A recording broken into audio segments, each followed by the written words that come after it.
एबे तो आसी साराणी आमर ग्रीष्म ऋतु आ सहित आमर आसी जाइए ओडिया नववर्ष। तो ओडिया नववर्ष पणा संक्रांतिर हार्दिक शुभकामना आपण समस्त को।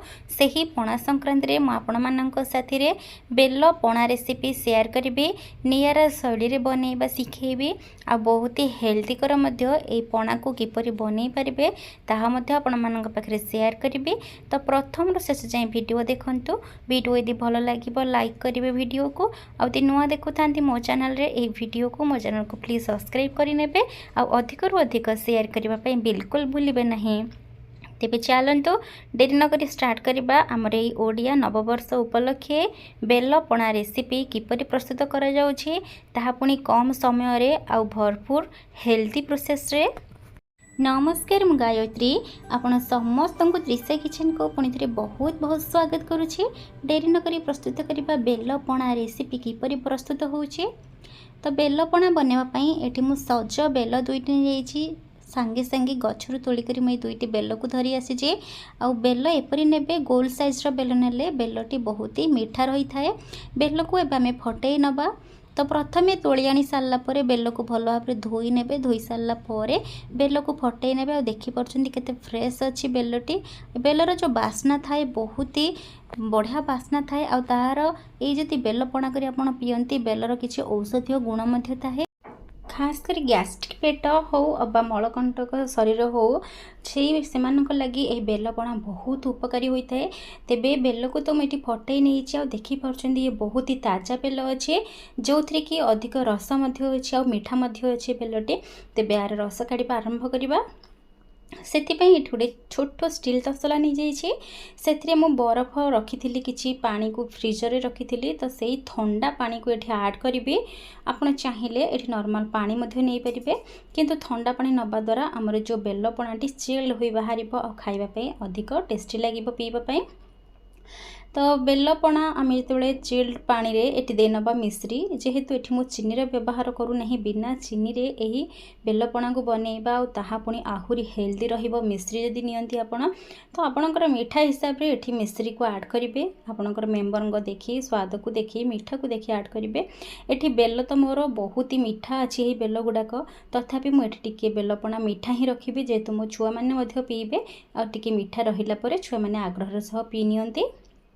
तो बेलरू भल भाव गोटे स्पून साहाଯ୍य कोरी करी तार सबुतक रस को ये मुझे काढ़ी नहीं देखिपुंट। तो दुईटी जाक बेलर केते रस बाहरी एबे आकु मु कभर करने भी यही बेलर रस को जमा भी ए हाथ लगेबिनी कभर करी आकु अध घंटा पर्यंत सोक हाँपाई एपरी छाड़ी नेबी जहाद्वारा कि बेलर रस गुड़िक बहुत ही भल भाव बाहरी जीव। तो आकु मु कभर करी हाफ आवर पाई छाड़ी दउछि। एठी अध घंटा हो जाइए देखिपुंट बेल गुड़ाक माने फिटी सारा टिके टिके भल भाव हाथ को सफा कर नबा।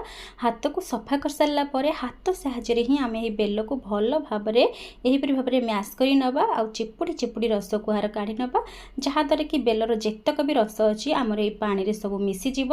तथापि मिश्री छोट छोट खंड ही टिकी टिकी रही जाइए रहिले भी चलिबो जेहेतु मुझे अधिका मीठा करिछि किछि भी फरक पड़िबो नहीं। एबे गोटे छणा साहाଯ୍य ही बेलर पारुतक छाणी नबा। तो यहपरी छणा साहाଯ୍य छाणीबा द्वारा आमर ये मंजी आ पारु अलगा हो बेलर आ पणाटे पीवाई आहरी टेस्टी लगे। पाटी की जमा भी मंजी लगे ना आ पिता भी लगे ना। जदि आपण बेल पणारे मंजी रही जाए ना बेल पणा पिता लगी थाए खाइला बेले बा चोबेला बेले। तो मंजी को ये छाणी नेबे। तो दर्शक बंधु आज जदि रेसिपी आपण मानक भल लगुच तेज प्लीज लाइक करंतु गोटे शेयर करंतु और निश्चय मो चैनल को सब्सक्राइब भी करनियंतु। तो भल भाव आम बेल रस को चिपुटी काढ़ी नबा। एठी पारुतक अलगा हो जाइए देखिपुंट आठी आमर बेल रस गुड़िक अलगा ही बाहरी पड़ी। आउ जदि आप पानी मिसेबा चाहती मिसई पारे किंतु मु अधिका पानिया करी नहीं।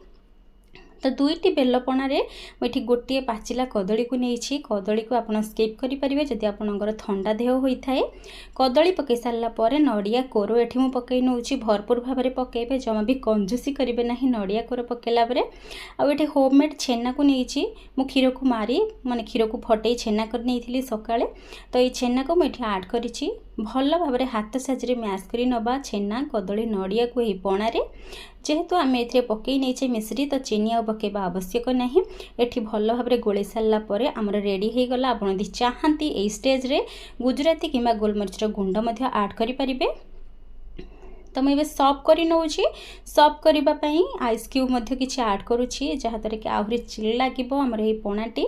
तापर आम जो प्रस्तुत कर रखी थे बेल पणा को सर्व करवा। मुझे कौन प्रकार जो गुजराती किंबा गोलमरीच गुंड ऐड करनी। जदि आपको तार टेस्ट भल लगे आप ऐड करें। गार्निशिंग पे किसी नड़िया कोर पकई नौची। ता सहित घरे बनई रखि छेना को मध्य किसी पकई नौची। जदि आपण इच्छा हुए पकातु अबा स्किप भी करें। नॉर्मली बेलर रस काढ़ी चीनी पकई पी पारे। ता सहित आहरी टिके टेम्पटिंग देखापी यही बेल पणारे मु किसी टूटी फ्रूटी को ऐड करुच्ची जहाँद्वारा देखापी बहुत अट्राक्टिव लगे यही बेल पणार रेसिपी।